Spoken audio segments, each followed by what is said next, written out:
Hello. Good evening everyone, आवाज आ रही है?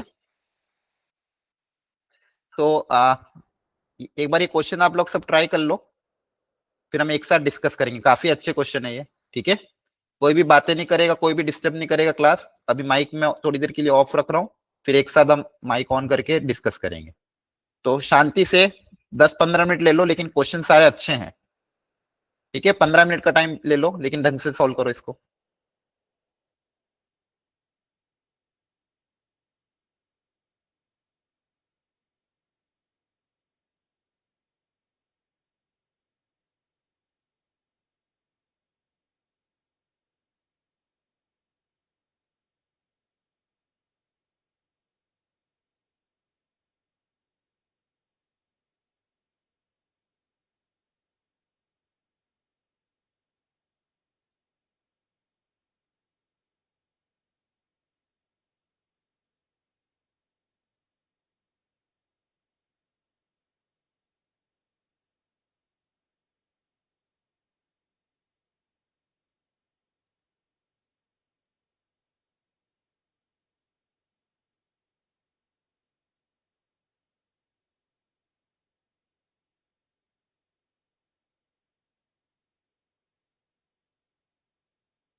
हाँ कार्तिक, आप चैट बॉक्स में लिख दो इन केस कोई इश्यू हो तो, हम एक साथ डिस्कस करेंगे थोड़ी देर बाद।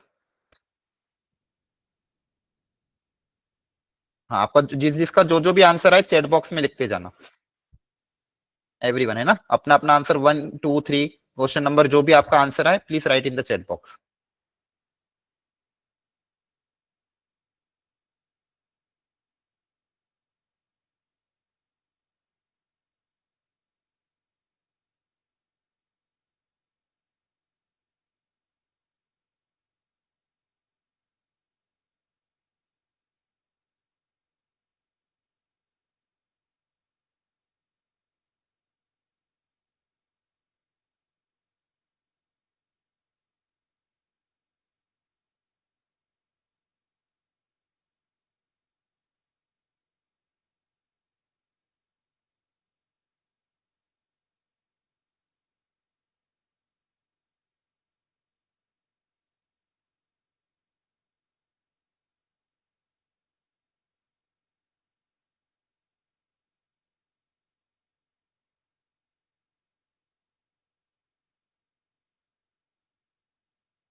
ओके, ये क्वेश्चन आपके एक रेफरेंस बुक के थे, काफी अच्छे बुक, थोड़े से अच्छे लेवल क्वेश्चन है। अब जिसको जो डाउट है इसका आंसर की तो अभी मैंने लाया नहीं हूं मैं साथ में। हाँ, जिसको जो डाउट है एक एक करके क्लियर कर लेना है ना। एक सेकेंड।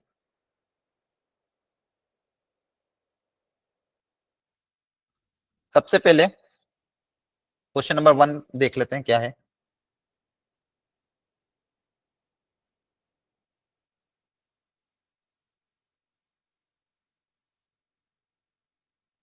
सब लोग पढ़ लो, आप पढ़ तो लिया ही होगा आप लोगों ने।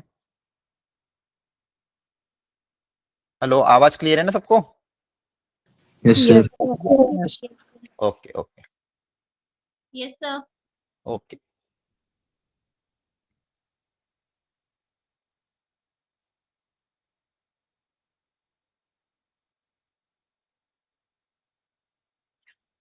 Now, question number 1. Four buses run from Bhopal to Gwalior, between Bhopal and Gwalior. If a man goes from Gwalior to Bhopal by bus and come back to Gwalior by another bus, find the total number of possible ways. तो fundamental question था ये भी। क्या answer आया? 12. अच्छा, ठीक है, देख लो। भोपाल से ग्वालियर जाना है, तो भोपाल से ग्वालियर जाने के लिए 4 बसेस रन करती है। तो 4 बसेस रन करती है इधर, तो 4 बसेस इधर भी करती है। तो if a man goes from Gwalior to Bhopal by the bus, तो मान लो किसी एक 4 बस में गया होगा, 4 में से किसी एक बस में गया होगा ग्वालियर से भोपाल, तो वापिस उसको आना है बाय अनदर बस। तो अनदर बस तो बची हुई 3 बस में से कोई एक यूज करेगा, तो टोटल वेज कितने हो जाएंगे? 12, है ना? Yes, sir. Sir. Yes. Okay, तो ये क्वेश्चन नंबर 1। तो ये था फंडामेंटल प्रिंसिपल ऑफ मल्टीप्लीकेशन पे। Question number 2. A gentleman wants to invite 6 friends. In how many ways he can send the invitation to them if he has 3 servants to carry the card? ये भी अच्छा question. उसके पास 3 servant है जो cards को carry कर सकते हैं और उसे अपने 6 फ्रेंड्स को इनवाइट करना है। फ्रेंड्स कितने हैं? 6, और सर्वेंट है 3। तो बताओ कैसे सोचेंगे इसको? क्या आंसर आएगा? एनीवन? क्या तरीका होगा? 729। नहीं नहीं, मतलब सिंप्लीफाई मत करो, वैल्यू बता दो बस। क्या क्या सोचा आपने? 6p3। सर उसके 6 फ्रेंड्स है ना, हाँ, और 3 सर्वेंट है, उसने 6 फ्रेंड को इनविटेशन भेजना है। और उसके पास 3 सर्वेंट है जो वो कार्ड कैरी करेंगे, मतलब वो एक फ्रेंड को 3 तरीके से कार्ड भेज सकता है। तो 3 × 3 हम 6 बार करेंगे, और सर 729। ठीक है। देखो, ये आपका मान लो कार्ड 1 है। अब ये कार्ड जो है, मतलब ये फ्रेंड 1 का कार्ड है, जो भी है, इसको कोई ना कोई सर्वेंट तो लेगा ही सही, कोई ना कोई सर्वेंट लेके जाएगा, है ना? अब देखो, सर्वेंट 1 के पास कोई भी कार्ड आ सकता है, ये उल्टा नहीं सोचेंगे, ऐसा सोचेंगे। कार्ड 1 को ले जाने के लिए कितने ऑप्शन है? 3 ऑप्शन है ना? कोई ना कोई एक सर्वेंट ले जाएगा। कार्ड 2 को भी ले जाने के लिए 3 ऑप्शन, कार्ड 3 को भी ले जाने के लिए 3 ऑप्शन है, कार्ड 6 को भी ले जाने के लिए 3 ऑप्शन। हर कार्ड के पास 3 ऑप्शन है ले जाने के लिए, तो टोटल ऑप्शन कितने हो जाएंगे? 3 की पावर 6। क्लियर? यस और no? Yes, sir. Sir okay, ये था आपका सेकंड क्वेश्चन। ना अगला देखो।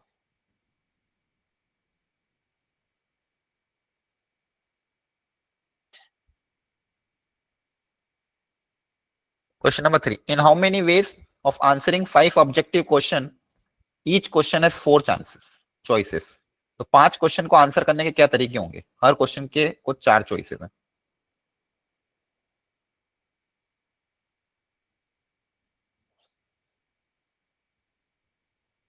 बताओ।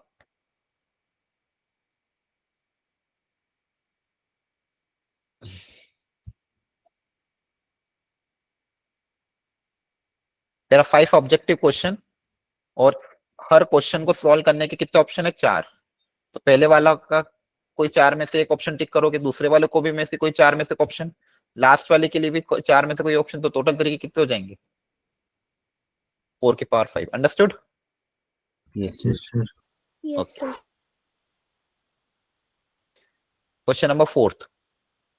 सर एक डाउट था हाँ बोलो। सर, जैसे कि इसमें मेंशन नहीं किया गया है कि इसमें हर एक क्वेश्चन को अटेम्प्ट करना है। हाँ तो तो- आपको बाय डिफॉल्ट मानना पड़ेगा, नहीं तो फिर आप कैसे सॉल्व करोगे? क्वेश्चन सॉल्व ही नहीं होगा फिर तो कितना लेंदी जाएगा वो। तो कुछ कुछ चीजें ऐसी होती जो लॉजिकली मानने पड़ेगी। अगर आप ये मानोगे नहीं कि भाई हर क्वेश्चन को सॉल्व करना है, तो फिर आप कैसे बनाने पड़ेंगे बहुत सारे। एक क्वेश्चन, फिर एक में कौन सा क्वेश्चन सॉल्व किया, 2 क्वेश्चन सॉल्व किए तो फिर 5 में से कौन से 2 क्वेश्चन सॉल्व, तो बहुत लेंदी जाएगा ना। तो कुछ कुछ जगह लॉजिकली भी सोचना पड़ेगा आपको, अगर मेंशन नहीं होगा तो जो Okay, sir. By default logically जो हो सकता है वो आपको सोचना पड़ेगा। Okay sir, thank you. Question number 4. In how many ways first and the second rank in mathematics, first and the second rank in physics, and first rank in chemistry and first rank in English be given away to 30 student in a class? अब इसके सोचो सब लोग। एक class में 30 students हैं और आपके पास अलग अलग प्राइजेस है। मैथमेटिक्स में मान लो फर्स्ट रैंक, मैथमेटिक्स की सेकंड रैंक, फिजिक्स में first and second rank, chemistry में फर्स्ट रैंक और इंग्लिश में फर्स्ट रैंक। ये प्राइजेस, अच्छे प्राइजेस हैं, आपको ये देने हैं।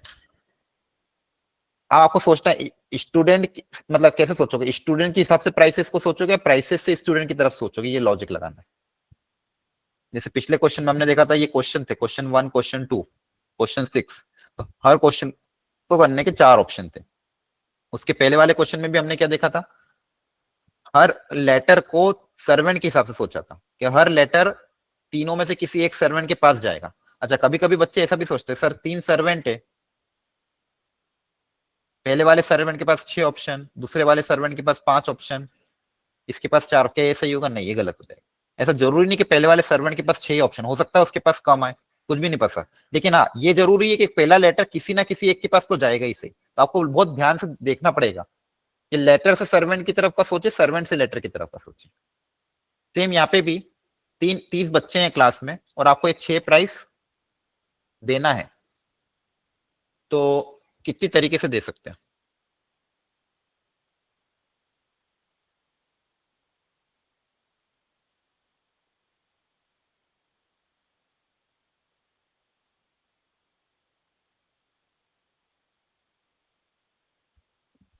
सोचो क्या लॉजिक लगेगा।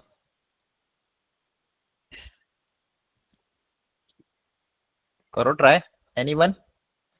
सर मैथमेटिक्स के लिए 30 बच्चों में से कोई भी 2 हो सकते हैं। मैथमेटिक्स के लिए 30 में से कोई भी 2 बच्चे, ठीक है।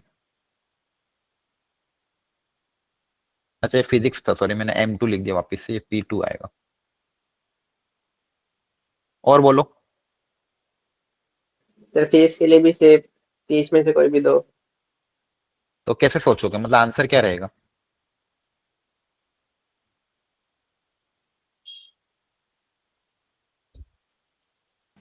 सर 30 की पावर 8। क्यों, ऐसा क्यों? 30 की पावर 8 कैसे हो जाएगा? 8 तो यहाँ पे कुछ है ही नहीं।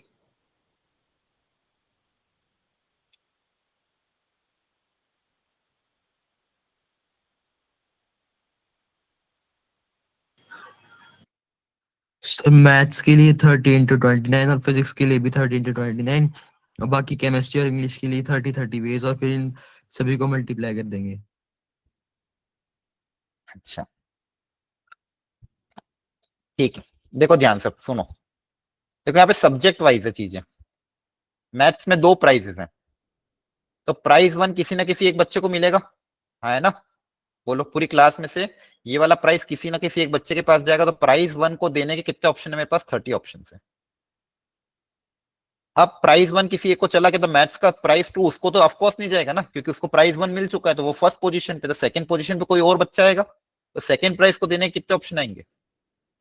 29। अंडरस्टूड? ये समझ में आया? Yes sir.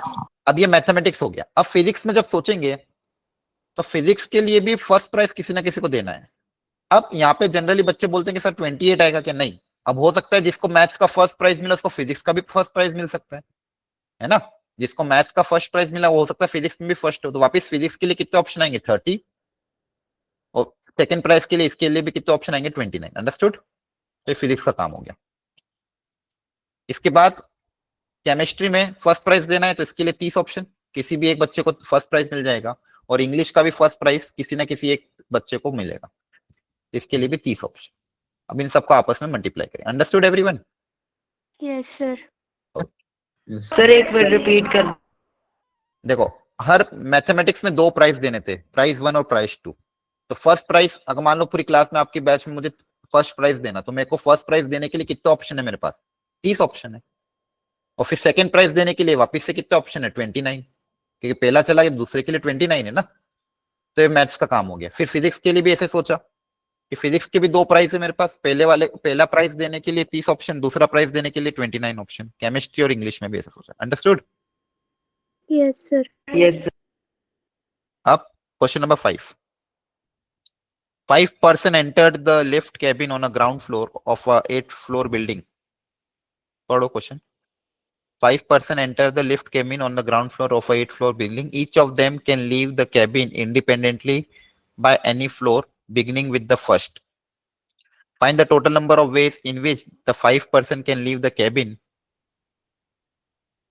First part में क्या बोला है? At any one of the 7 floor. 2 part है इस क्वेश्चन के, बहुत अच्छा क्वेश्चन है, बहुत लॉजिकल भी है। देखो इसमें अच्छी अच्छी वैरायटी कवर हो रही है।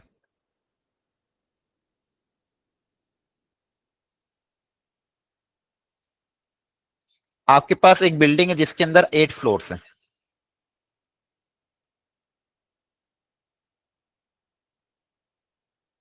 ये आपका ग्राउंड फ्लोर है ना? और इसके बाद ये फर्स्ट, ये सेकंड, ये third, fourth, fifth, sixth, seventh और 8th। ग्राउंड फ्लोर से सारे पर्सन चढ़ते हैं, कितने पर्सन से? 5%।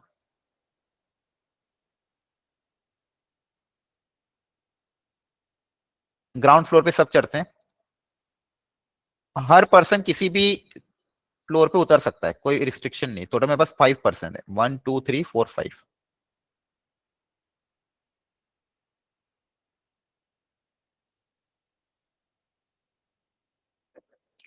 Five person enter the lift cabin on the ground floor. Each of them can leave the cabin independently any 4 with beginning from the first. First से start करना है आपको, है ना?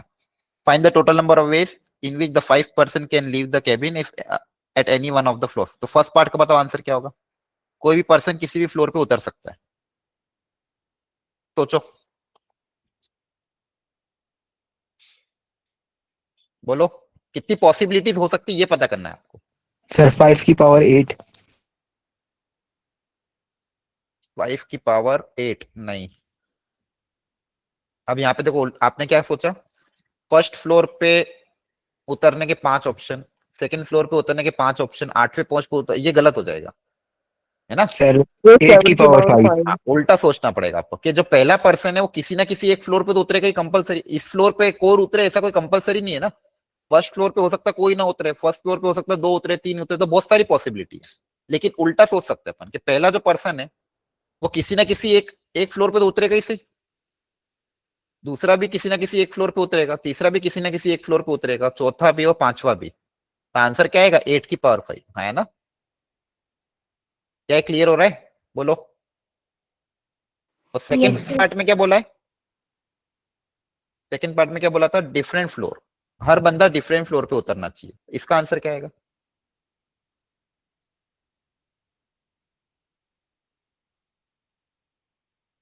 बोलो।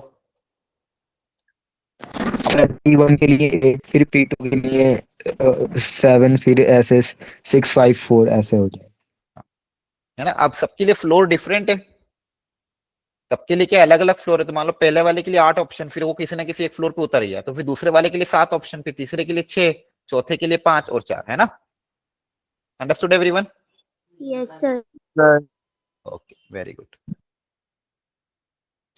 फिफ्थ क्वेश्चन देखो ध्यान से फटाफट, थोड़ा कंसंट्रेट होके सब लोग बैठा करो, मैं ऑलरेडी बहुत धीरे धीरे पढ़ा रहा हूँ।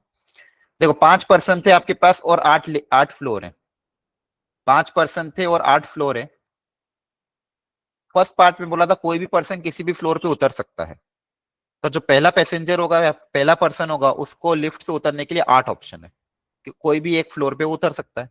दूसरा भी किसी एक 8 में से किसी एक पे चला जाएगा, तीसरा भी 8 में से किसी एक पे, ऐसे पांचवा भी 8 में से किसी, क्योंकि हर पर्सन के पास 8 ऑप्शन है। कोई भी बच्चा, कोई भी लड़का कहाँ पे भी उतर सकता है, कोई भी पर्सन कहाँ पे भी उतर सकता है। तो टोटल ऑप्शन होगा 8 की पावर 5। सेकेंड पार्ट में बोला था कि सबके डिफरेंट डिफरेंट फ्लोर होने चाहिए। तो मान लो पहला वाला देखा हमने, तो पहले वाले के लिए 8 ऑप्शन है। अब दूसरे वाले के लिए 7 ऑप्शन ही बचेंगे क्योंकि ऑलरेडी फर्स्ट वाला कोई ना कोई एक फ्लोर यूज कर चुका है। फिर तीसरे वाले के लिए 6 ऑप्शन, चौथे वाले के लिए 5, लास्ट वाले के लिए 4 ऑप्शन। तो 5, 8, 7, 6, 5, 4। क्लियर? ओके, अंडरस्टूड और नॉट? ठीक है, Yes, sir. ओके। नीचे के दो थोड़े से टफ क्वेश्चन थे। P N Q R belongs to 1 2 3 4 number of equations of the form this having real roots. तो बताओ रियल रूट की कंडीशन क्या होती है? कब रियल रूट मिलते हैं? किसी भी क्वाड्रेटिक के रियल रूट्स कब आते हैं? डिस्क्रिमिनेंट जब 0 से बड़ा हो या ग्रेटर देन इक्वल टू 0। तो डिस्क्रिमिनेंट आपका ग्रेटर देन इक्वल टू 0 होना चाहिए, मतलब इस क्वाड्रेटिक का जो डी है वो ग्रेटर देन इक्वल टू 0 आप करोगे तो B square minus 4ac greater than equal to 0। Q square minus 4p की वैल्यू क्या होनी चाहिए? Greater than equal to 0। Understood? Yes sir. अब आपको यहाँ पे पी और क्यू की वैल्यू रख के देखना कि क्या क्या हो सकता है। आप चाहो तो किसी एक को सॉल्व कर लो, जैसे यहाँ पे बोल सकते हो 4p उधर चला जाएगा less than equal to Q square, तो p should be less than equal to Q square by 4। p जो होना चाहिए क्यू स्क्वायर बाई 4 से कम होना चाहिए, हाँ है ना?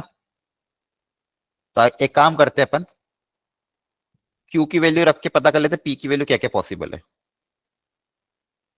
q क्या क्या रख सकते हैं? 1 2 3 4। अपन को बस यही गिनना है ना क्या क्या p और q कितने पॉसिबल है।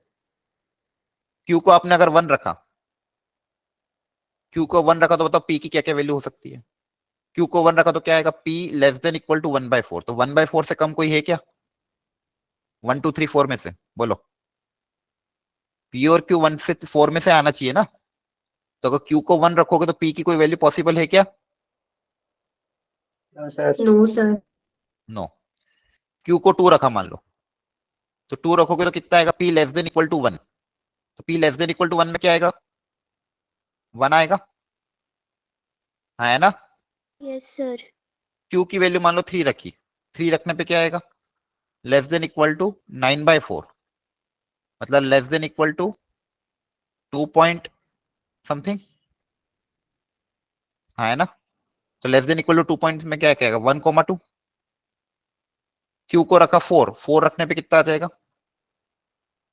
लेस देन इक्वल टू 4, तो 4 रखने पे क्या क्या आएगा? 1 2 3 4। अंडरस्टूड? Yes, sir. तो आपके पास टोटल कितने पेयर्स बन रहे हैं? यहाँ से कितने पेयर बने? 1, यहाँ से 2, यहाँ से 4। तो टोटल आंसर कितना आ जाएगा? यहाँ से एक आंसर, यहाँ से एक पेयर बना, यहाँ से 2 पेयर बने, यहाँ से 4 पेयर बने, तो टोटल कितने बने? 7। ठीक है, तो ऐसे कितनी बनेगी इक्वेशन? 7 इक्वेशन बनेगी। पी और क्यू की अलग अलग है, तो कितने पेयर? यहाँ से जैसे एक, यहाँ से 2 आंसर है, यहाँ से 4 आंसर है, तो टोटल आंसर कितना हो गया? 2 + 1 + 2 + 4 7। Understood? Yes sir. Okay, last वाला Sir, डिटर्मिनेंट का है, तो डिटर्मिनेंट वाला पार्ट तो अपन नेक्स्ट ईयर करेंगे क्योंकि आपका अभी 12th में चैप्टर आएगा ना डिटर्मिनेंट, तब आप ये वाला पार्ट सॉल्व करो। सर एक डॉट है हाँ बोलो। सर। फिफ्थ क्वेश्चन के अंदर सर जो फर्स्ट पार्ट था उसका उसमें था at any one of the 7 floors, तो सर उसमें 7 की पावर 5 नहीं आएगा? तो 7 फ्लोर थे क्या?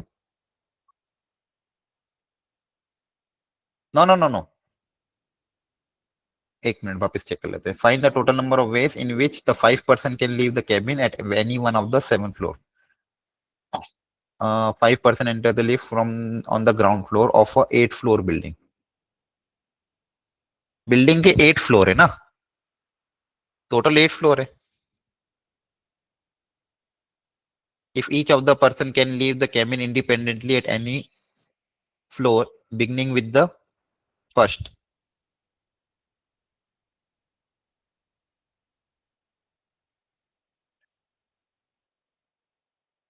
फर्स्ट से बिगिन कर रहा है and at any of the 7 floor.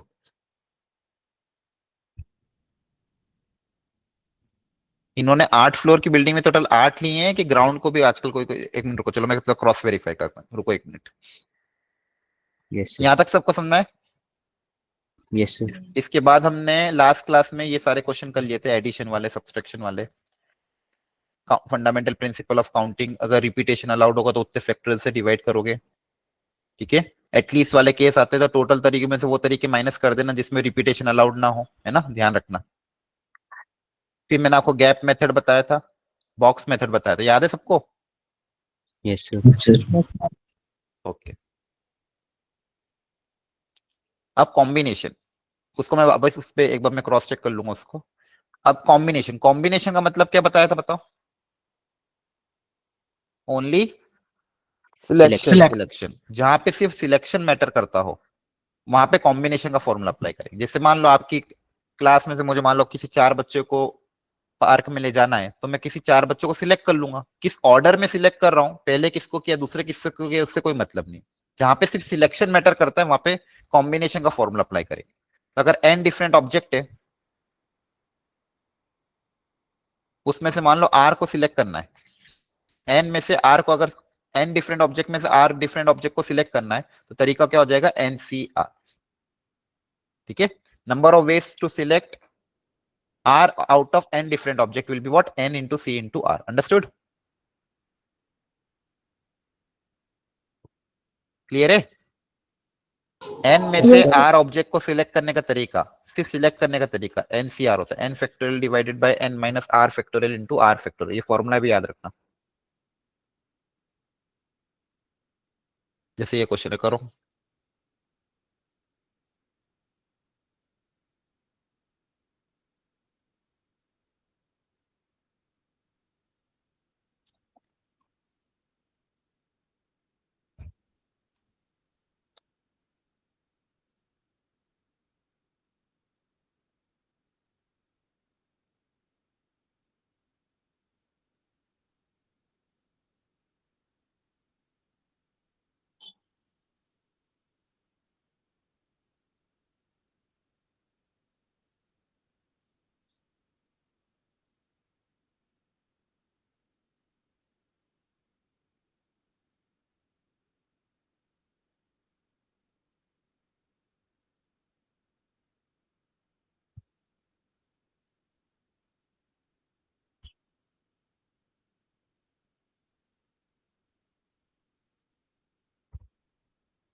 बताओ क्या आंसर आएगा, आ गया?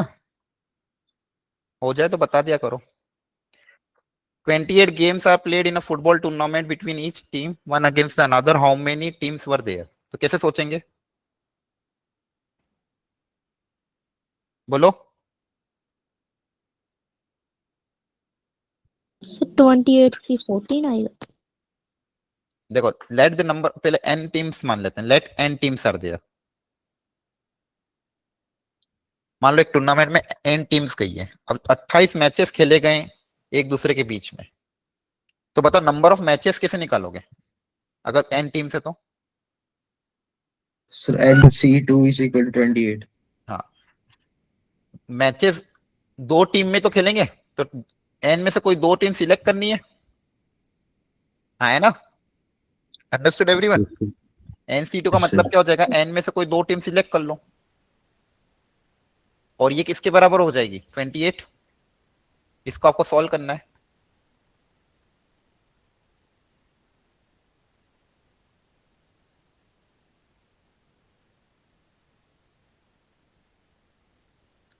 यहां से n निकालना है, पता करो n कितना आ रहा है, सिंप्लीफाई करके।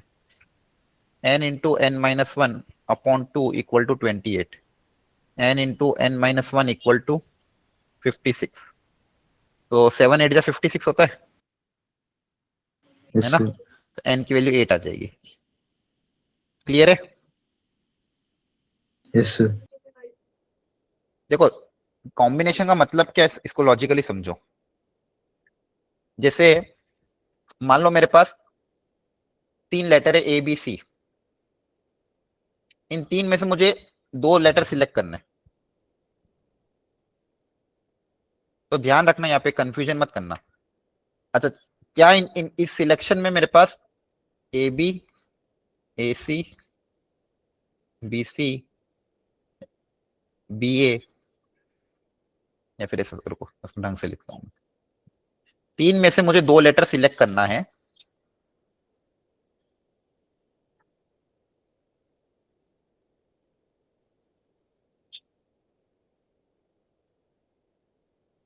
तो मेरे पास आंसर ये वाला आएगा, या फिर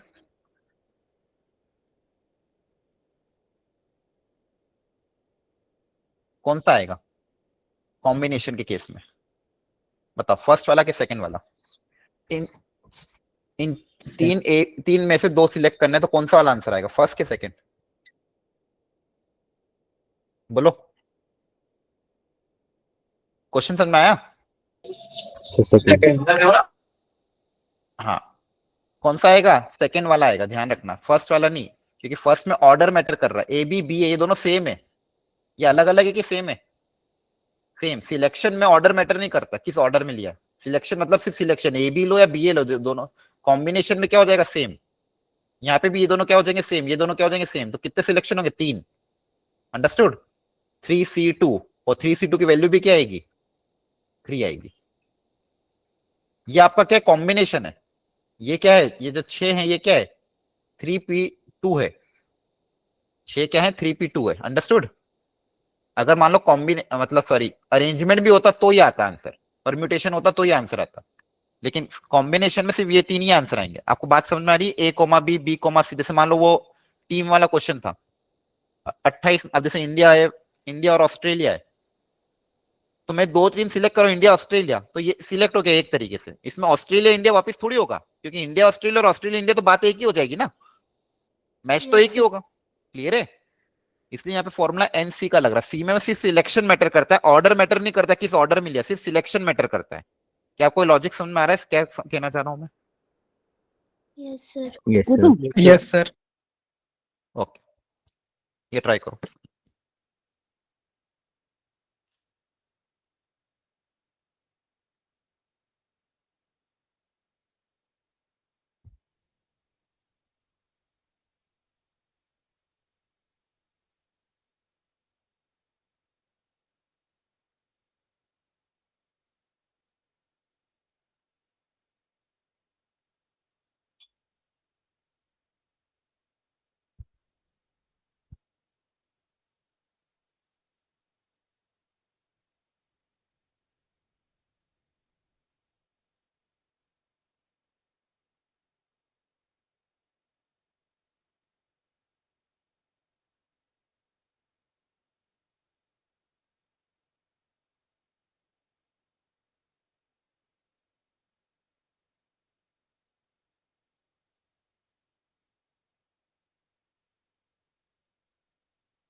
सर 720। कैसे करोगे देखो सब लोग, out of 10 consonant 4 vowel, how many words can be form containing 3 consonant and 2 vowel? तो 10 कॉन्सोनेंट अवेलेबल थे, 4 वोवेल्स अवेलेबल है। ध्यान से देखो कितने मुझे सिलेक्ट करने, 3 कॉन्सोनेंट सिलेक्ट करने और 2 वोवेल सिलेक्ट करना है। तो how to select 3 out of 10? 10C3 multiply by 4C2। Clear है? Yes, बोलो। sir. Yes, sir.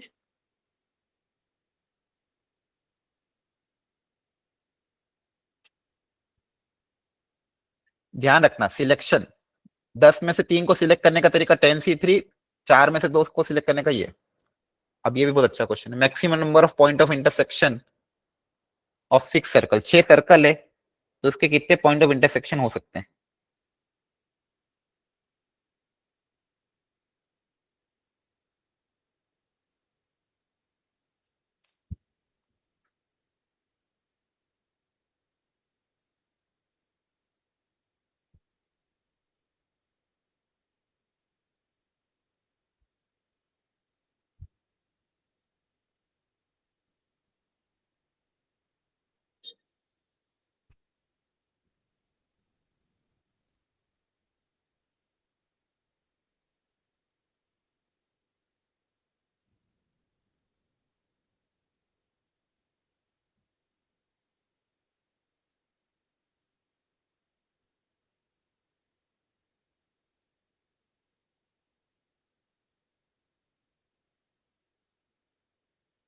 थोड़ा सा लॉजिक लगाओ, छोटा सा कोई एग्जांपल लेके सोचो।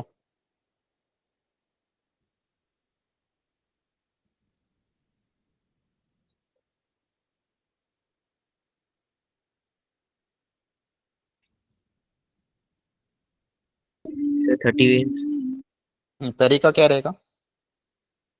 सर 6C2 × 2 सर, हर एक सर्कल 2 पॉइंट्स पे इंटरसेक्ट करता है सर, तो उसको हम 6C2 वे से सिलेक्ट कर सकते हैं। और सर हर एक इंटरसेक्शन सर 2 पॉइंट्स पे होगी तो उसको 2 से मल्टीप्लाई कर देंगे। आपके पास देखो 6 सर्कल है और किसी भी 2 सर्कल के इंटरसेक्शन से आपको कितने पॉइंट मिलेंगे? 2 पॉइंट्स, है ना? मतलब एक सिलेक्शन पे 6 में से एक, मान लो आपने 2 सर्कल सिलेक्ट किए तो हर सिलेक्शन पे कितने पॉइंट्स मिल रहे? 2 पॉइंट्स मिल रहे। देखो आप क्या करोगे, 6 में से पहले 2 सर्कल सिलेक्ट करोगे, 6 में से 2 सर्कल सिलेक्ट करने के जितने तरीके होंगे हर तरीके में कितने पॉइंट मिलेंगे? 2-2 पॉइंट। तो आंसर क्या आ जाएगा? 6C2 × 2। अंडरस्टूड? बोलो। क्योंकि मैक्सिमम पूछा था इसलिए मैक्सिमम तो क्या हो सकता है? 2। क्लियर है? बोलो। Yes. Understood? Yes Yes, sir. sir. Yes, sir. ठीक है, अब इसमें सोचो।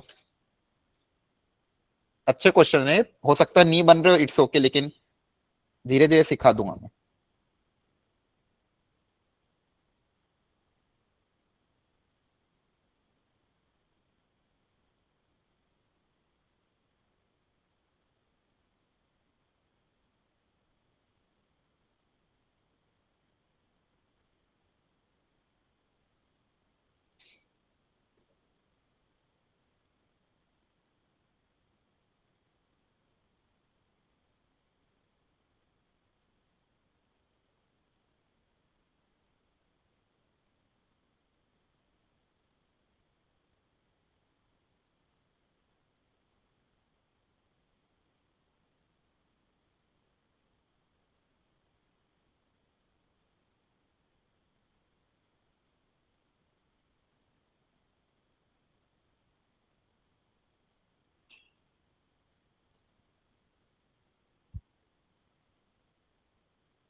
चलो देखो ध्यान से, बहुत अच्छा क्वेश्चन है ये, कॉन्सेप्चुअल है, सीखना अच्छे से।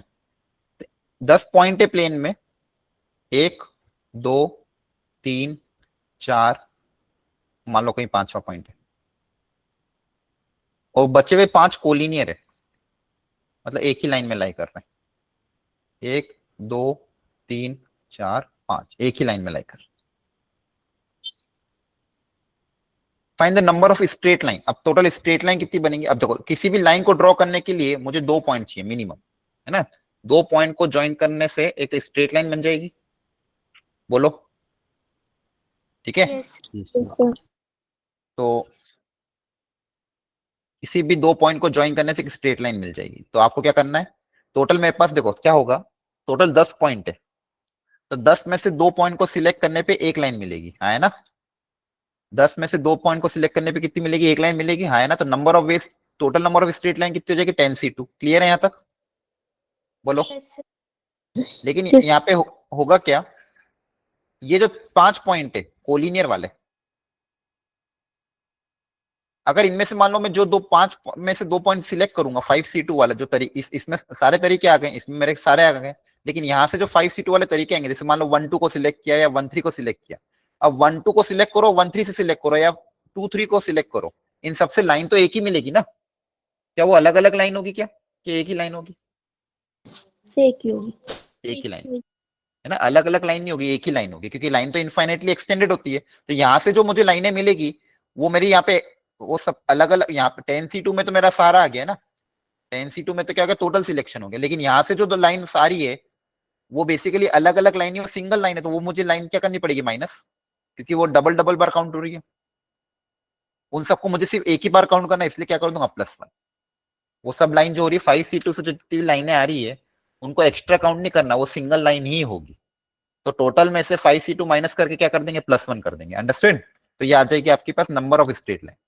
तो ऐसे ही करना आपको, टोटल में से क्या कर देना, जितने पॉइंट्स कोलिनियर है, कोलिनियर पॉइंट से बनने वाली जितनी भी लाइन होगी उनको क्या कर दोगे, माइनस कर दोगे। बोलो, समझ में आ रहा है? Yes, sir. Yes, sir. Yes, sir. अब ट्राइंगल की अगर बात करते हैं तो ट्राइंगल को बनाने के लिए 3 पॉइंट चाहिए रहते हैं। तो टोटल नंबर ऑफ ट्राइंगल्स कितने बन सकते हैं, 10c3। एक ट्राइंगल को बनाने के लिए कितने पॉइंट चाहिए, 3, हाँ है ना। बोलो। वापिस से इन 5 में से अगर मैं कोई 3 पॉइंट सिलेक्ट करूंगा, उससे कभी कोई ट्राइंगल बनेगा क्या? कोलिनियर पॉइंट से ट्राइंगल बन सकता है कि नहीं? तो वो वाले केसेस मुझे क्या करना पड़ेंगे, माइनस, क्योंकि 10c3 में सारा केस आ गया था। 10c3 में क्या आ गया, सारा आ गया। तो मैंने क्या करा, 10c3 में से 5c3 माइनस कर दिया, क्योंकि इन 5 पॉइंट से बनने वाले ट्राइंगल बनेंगे ही नहीं, इसलिए माइनस कर दिया। आपका आंसर है। क्या कॉन्सेप्ट समझ में आ रहा है आपको? Yes, sir. सर इसको थोड़ा सा रिपीट कर. देखो होता क्या है, जैसे आपके पास मान लो, एक छोटा एग्जांपल ले रहा हूं, 5 पॉइंट है। इन 5 पॉइंट से कितनी स्ट्रेट लाइन बन सकती है ये पूछा गया। मान लो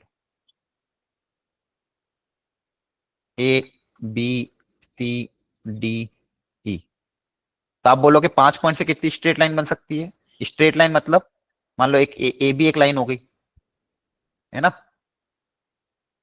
BD एक लाइन हो गई, CD एक लाइन हो गई। तो आप बेसिकली कर क्या रहे हो, कोई भी 2 पॉइंट सिलेक्ट कर रहे हो, किसी भी 2 पॉइंट को सिलेक्ट करने से एक लाइन मिल रही है, हाँ है ना। तो 5 में से 2 पॉइंट को सिलेक्ट करने के जितने तरीके होंगे, हर तरीके में मुझे नंबर ऑफ लाइन मिलेगी। ये समझ में आया? Yes, sir. 5 में से 2 पॉइंट को सिलेक्ट करने में, क्योंकि हो क्या रहा, हर 2 पॉइंट को सिलेक्ट करने पे एक लाइन मिल रही है। आप मान लो 5 में से कोई 2 पॉइंट सिलेक्ट किए, AB सिलेक्ट किया, तो AB को सिलेक्ट करने पे एक लाइन, BC को सिलेक्ट करने पे एक लाइन, CD को सिलेक्ट करने पे एक लाइन। तो 5 में से 5C2 का मतलब क्या हो जाएगा, 5 में से 2 पॉइंट को सिलेक्ट करने का तरीका, 5 में से 2 पॉइंट को सिलेक्ट करने के जितने तरीके होंगे उन हर तरीकों में मुझे एक लाइन मिल रही है। अब इसमें क्या बोला गया कि अगर मान लो कुछ पॉइंट्स कोलिनियर भी हो गए, मान लो ये 3 पॉइंट्स कोलिनियर है ना, तो मैं पूछूंगा यहाँ से कितनी स्ट्रेट लाइन मिलेगा, आप बोलोगे 3, मान लो 3 पॉइंट से ABC, यहाँ से कितनी लाइंस मिलेगी, तो आप बोलोगे 3C2। 3C2 का मतलब क्या है, 3 लाइन। आप बोलोगे कौन सी 3 लाइन, एक लाइन AB, एक लाइन BC और एक लाइन AC। और ये कि तीनों क्या क्या ये 3 लाइन है कि 1 लाइन है? ये तो 1 लाइन ना, बोलो। Yes sir. Yes sir. तो आप 3C2 करोगे तो आपको क्या मिलेगी? 3 डिफरेंट लाइन नहीं मिलेगी, एक ही लाइन मिलेगी। क्या मिलेगी? एक ही लाइन। तो यहाँ पे वही किया मैंने, पहले टोटल लाइंस पता कर ली। टोटल 10 पॉइंट थे। टोटल कितने पॉइंट थे? 10। इन 10 पॉइंट से कितनी लाइन बन सकती थी? 10C2। इन 10 पॉइंट से कितनी लाइन बन सकती थी? 10C2, है ना। इन 10 पॉइंट से कितनी लाइन बन सकती? 10C2। लेकिन ये 5 पॉइंट कोलिनियर थे, तो ये 5 पॉइंट कोलिनियर वाली लाइनों को हटाना पड़ेगा, क्योंकि ये अलग अलग लाइन नहीं, ये एक ही लाइन है।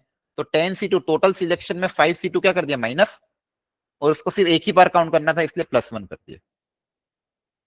अंडरस्टूड? Yes sir. ओके, ठीक है। तो यहाँ पे आज अपन ने कॉम्बिनेशन सीखा। अब अगली क्लास में सर्कुलर परम्यूटेशन और आगे के कॉन्सेप्ट को सिखाया जाएगा। आप लोग प्लीज एनसीईआरटी कवर कर लेना अपने एंड पे। अगर आपने घर पे एनसीईआरटी पहले सॉल्व नहीं कर रखी हो तो परम्यूटेशन एंड कॉम्बिनेशन का जितना भी थ्योरी मैंने अभी तक कवर किया है उससे रिलेटेड एनसीईआरटी में जो जो भी क्वेश्चन है उनको जरूर ट्राई कर लेना। कर लोगे? Yes sir. Yes sir. ठीक है, एनसीईआरटी के क्वेश्चन इंपॉर्टेंट होते हैं, उनको ट्राई कर लेना। और आपको अगर अच्छे क्वेश्चन और अच्छे लेवल के क्वेश्चन करने हैं तो एनसीईआरटी एग्जाम्पलर करके एक बुक आती है, सुना है आपने? Yes sir. Yes sir. Yes sir. NCERT exemplar आप खरीद सकते हो, लेकिन अनसॉल्व खरीदना, सॉल्व मत खरीदना। सॉल्व में बहुत सारी मिस्टेक्स होती है। अनसॉल्व खरीदना, खुद से ट्राई करना और अपने डाउट्स स्कूल में भी अपने टीचर से क्लियर करना। तो एनसीईआरटी और एनसीईआरटी एग्जाम्पलर, ये 2 बहुत अच्छी बुक है।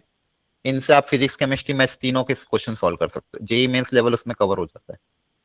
जितना मैंने पढ़ाया है उससे रिलेटेड एनसीईआरटी और एग्जाम्पलर में जो जो भी क्वेश्चन है ट्राई कर लेना, ठीक है? Yes sir. Okay, thank you, bye bye, good night. Thank you thank you sir. Good night.